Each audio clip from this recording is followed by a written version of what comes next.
Hello and welcome to CU150, the show about technology, innovation, and entrepreneurship. I'm really pleased to be joined today by Chirag Shah. He's the founder of PatentVantage and an incubator called Launchable. Welcome to the show, Chirag. Thanks, Tim. I appreciate it. Yeah, always a good time talking to you. And you are, as I know you, a patent inspector originally trained in biochemistry, is that right? Or what was your original training in? Right, yeah, I'm a former U.S. patent examiner. Okay. So I worked in the U.S. Patent Office. But my background educationally is in medicine and chemistry. Awesome. Physiology and chemistry specifically. So, yeah. Right. And so tell us a little bit about PatentVantage, how you got into that, Sure. and how you came to Central Illinois. That's curious also. Absolutely. So in my third year of law school, after I graduated college, I went to medical school, then took a little detour for a few years, then ended my way up into law school. In my third year of law school, having already spent some time with law firms and understanding what was going to be involved there in terms of the culture and time requirements, and I thought I want to make my time more useful, and I always had an entrepreneurial bent, and I've had always had a desire to have my own company. So my third year of law school, I floated a company, PatentVantage, and things started taking off. For me, what was what my value differentiator was, being a former patent examiner, I understood a lot of the challenges that people go through the process and the quality of applications that we were getting. So the value proposition through PatentVantage that we went to our offering, and why I came up with the idea, was to provide a high quality patent research product that provides strategic insights to either a lawyer, an inventor, a venture capitalist, a business owner, a corporation, whoever it might be, who wants to identify, marrying their business strategy with their technology/patent strategy. So I'm learning something already, and this is great. You at PatentVantage work with then really the full spectrum of entities, not just inventors that are pursuing intellectual property protection, sure, but other entities that have some vested interest in IP. Yeah, I mean, the majority of our clients are attorneys, both at law firms and in-house corporations. Okay. And so how they use our service, for just to give you a quick example, would be, they've got several products in the R&D cycle, and they kind of want to prioritize which ones to maybe target first. So they'll come to us and say, hey, can you tell us what's already out there so that we might be able to have the most intellectual space, which is what a patent gives you, is sort of intellectual real estate on this map. Yep. So you want to capture as much of that as possible, and that's defined by the claim language of your patent. So attorneys would use a patent search to kind of use it strategically to see how broadly they can claim their technology, see who else is in that space. A VC, for example, may use it and say, we've got a tech startup, they've got a patent pending, we would invest in them. Can you tell us, A, what's your chance of this thing patent issued, what challenges will they have? B, is a product that they're promoting through their technology actually captured in the patent application that they applied for? And C, there's something called freedom to operate. What if he doesn't get a patent? If the company that they're planning to invest in doesn't receive a patent for whatever reason, can we still commercialize this? So they want to know, is there a freedom to operate, which means, can we sell this product without fear of being sued for infringement of someone else's patent and they're already in that space? Okay. So there's sort of different, depending who you are, depending how you want to use it, it's a very strategic tool. Yeah. Are there any examples you could talk about of even broadly, sure, of projects that you've been involved in? Yeah, we've worked, in a number of projects of local interest. We worked on an educational technology platform company. We helped them sort of define, identify who are the other competitors in this space. And when you look at it from a patent perspective, we look at it more broadly than what their key features are.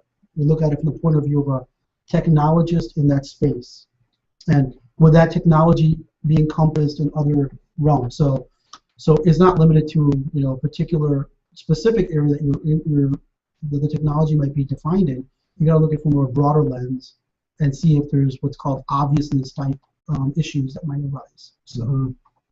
So that's an area. We're working. When you say educational technology, though, you mean like a MOOC or Yeah, well, software it's more of an platform. LMS-based technology Okay. with some MOOC type features in it. So, Okay. right. We worked with several other, for example, in the biotech space, pharma space, Mm-hmm. we look at a chemical structure, look at a chemical compound, and you want to see this particular entity wanted to use a chemical structure. They wanted to make sure that it was off patent, so they're not infringing any known patents in space. Yeah. They wanted to see if there was a generic version available as well. So we kind of helped them define that space. Okay. But people use it at a very competitive level. Like we're looking for a licensing partner. I've got technology. I want to monetize this, and I want to find who might be potential licensing targets for us. Who in their pipeline could we fit best into, right? So that we can maybe approach them for a licensing opportunity. Okay. Yeah. And so PatentVantage grew organically for a while. It was based originally where, and what's the current state of the company? So PatentVantage initially was known as Mogambo Solutions, which started in 2005 and was acquired last year. And we created a new company called PatentVantage. Mogambo Solutions up till last year was headquartered in Alexandria, Virginia. Mm-hmm. That's when I started the company. When I left the U.S. Patent Office, which is also in Alexandria, Virginia. And when the company was acquired and we created PatentVantage, which was March 2013, we headquartered it ourselves in Chicago. That's where now our team is majority in Chicago and in Alexandria still. But we've hired 2 full-time folks here in Urbana, and we're looking to grow the Urbana office. Yeah. So you really are expanding the local IP offering because you're doing stuff that really nobody else is doing, as far as I'm aware, locally. Correct. Yeah. No, locally, absolutely, but we have limitations locally. Number of technologies that might be relevant for us to participate in. Mm-hmm. What's more important is the fact that the University of Illinois is here. We have great access to phenomenally talented students and faculty. So what we're doing some interesting things. We've created one of the most sophisticated and highest quality expert witness database. So we want to look at University of Illinois faculty, which is very diverse and are clear thought leaders in their space, and trying to use local talent to facilitate these interactions for either law firms or corporations. So that's one aspect. The other aspect is from a talent acquisition perspective, where we created a PatentVantage fellowship program. So last year we started the program, and we had 3 students with strong technical backgrounds at the College of Law. We're going to plan to expand that program this year to include other areas, including library and information sciences and other graduate level programs. We haven't expanded yet to undergraduate students, but we're slowly trying to build that in as well. So. Great. So glad to hear that you're taking advantage of that local talent. Right. That's so important for us to, as far as economic development goes, creating opportunities for alumni from the university, because this is a fire hose of talent. Much of it, of course, is leaving, going back to Chicago right. or to the coasts, and we want to create more opportunities for them to stay locally. Well, absolutely. I mean, I'm a true believer in all the benefits of staying and being in Champaign, Urbana. That's why we want to put our money where our mouth is, so we open up an office here locally to do that. And if we want to segue into Launchable, that's the reason why we created Launchable as well. So for the initiative and purpose behind Launchable is I'm very much involved in the entrepreneurship ecosystem here, the innovation ecosystem locally. I'm also an angel investor with the Urbana Champaign Angel Network. And I see the amazing opportunities that are available here in our region. And so as a result, I thought this ecosystem obviously has the leadership of the University of Illinois. It has all the great things that are happening at Research Park, particularly Enterprise Works. And I thought, there's still maybe opportunity for other centers like mine to provide maybe a niche level differentiator or a different environment that folks would be attracted to, just to add to the ecosystem and grow what we have, all the successes that we have going on already. Yeah, yeah. It's really just about augmenting the ecosystem, making it more robust, creating more variety of opportunities for entrepreneurs. Absolutely. And we definitely have done that, and it's been great to see how well you've been accepted. Matt Cho, of course, having redeveloped those buildings in downtown Urbana. Absolutely. And attracting a variety of solo entrepreneurs and larger companies. Absolutely, so correct. That's great. Yeah, so Launchable is currently full. We have about 1,200 square foot office space in the area that you're referring to, Tim, which is around 208 West Main. So that area where Matt Cho has redeveloped 3 of those buildings, we have the upstairs area. We created a pretty lively space with chalkboard walls and open floor plan and a very collaborative environment. So we currently have 4 companies in our space, including use the name for you if you'd like. Yeah. One is Amber Lane, which is an e-commerce platform company. We have Campus Pure, another e-commerce platform company. We have Flaming Cactus, which is a connected home company. And then we have Bioanalytics, which is doing medical diagnostics. So we're excited. We're looking forward to working with them. What we offer at Launchable, in addition to space, is mentorship. So we offer from taking the idea and helping them create a company. And our defined goal is to get them in front of a private equity venture round and have them pitch their company. And our success is measured by them getting funded. So if they get funded, we believe we've achieved what the mission is for Launchable, our goal. Okay. So what should students or others who are thinking of, getting in the entrepreneurial game, starting a company, or pursuing commercialization of a technology, what are some of the considerations from your perspective that they should have in their awareness? Sure, that's a good question. We had more companies than we had space for. So what we did is we internally tried to create a little rubric to figure out which companies do we want to work with here. So personally, for me, is which companies can I help? So that's a subjective measure, but more on an objective level, I looked at to see how serious and committed are these students to their idea. Do they have not only the intellectual ability, but do they have the time and the commitment that's needed to go through the process? Because you're going to fail much more than you're going to succeed. So do you have what it takes to see this through? Because it's a lot of my time, my staff's time to help as well. So we're vested in this process. And it's a lot of their time. I think people underestimate the amount of time it takes. Absolutely. To get something off the ground. Absolutely not. It's not that it can't be done. You can Right. do it in parallel to your studies or to another job, but it's non-trivial. Exactly, and that's a great point. But and so we look for those factors. Little factors such as, is our space right? I mean, we really couldn't have a company that needed a big prototype space or a wet lab space.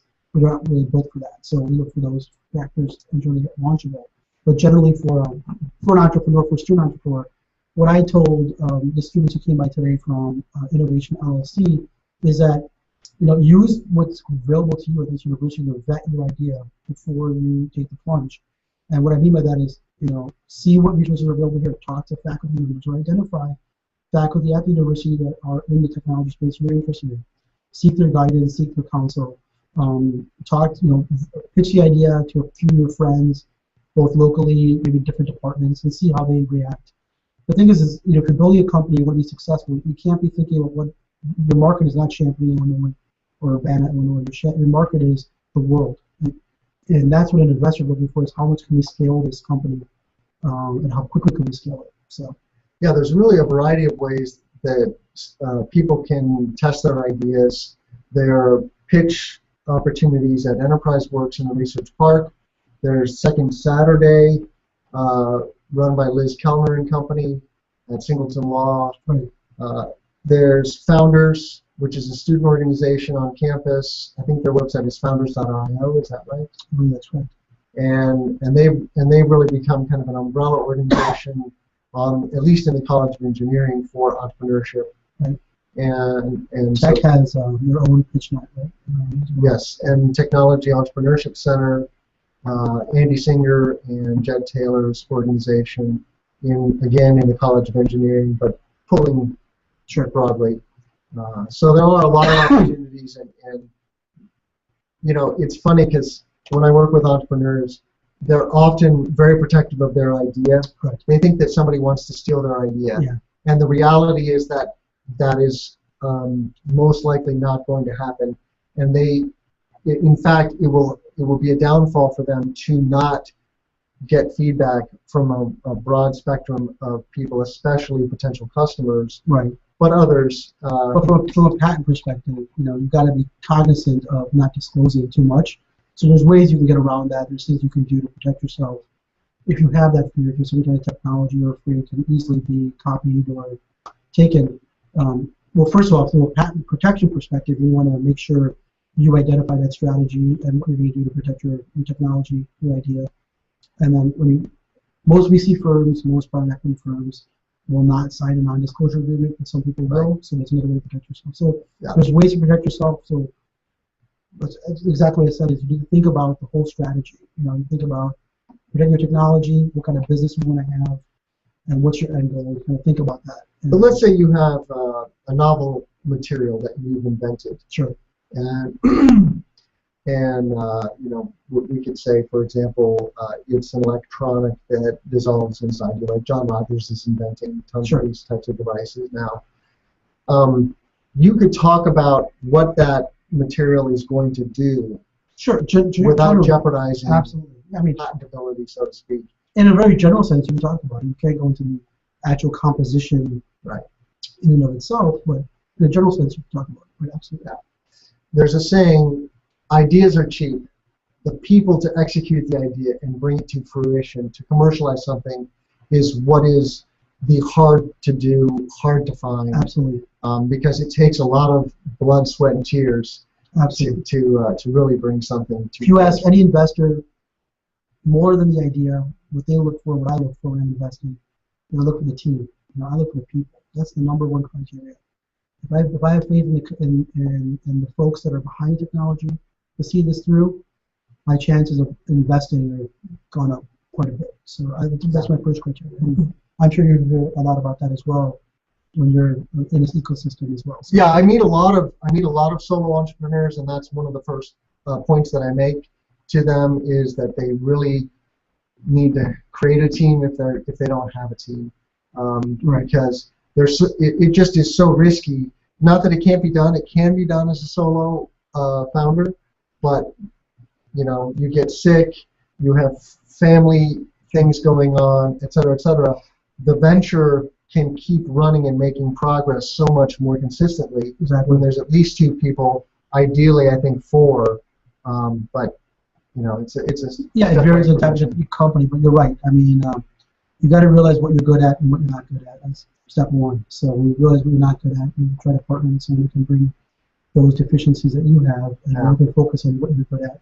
Because the last thing you want to do as an entrepreneur is worry about finances and financial accounting and all that stuff. If you don't know, if that's what's your forte. If your forte is to focus more on the nitty-gritty of technology, bring in a business level executive who can help you manage and build a company where you're focusing on building the technology, for example. Yeah.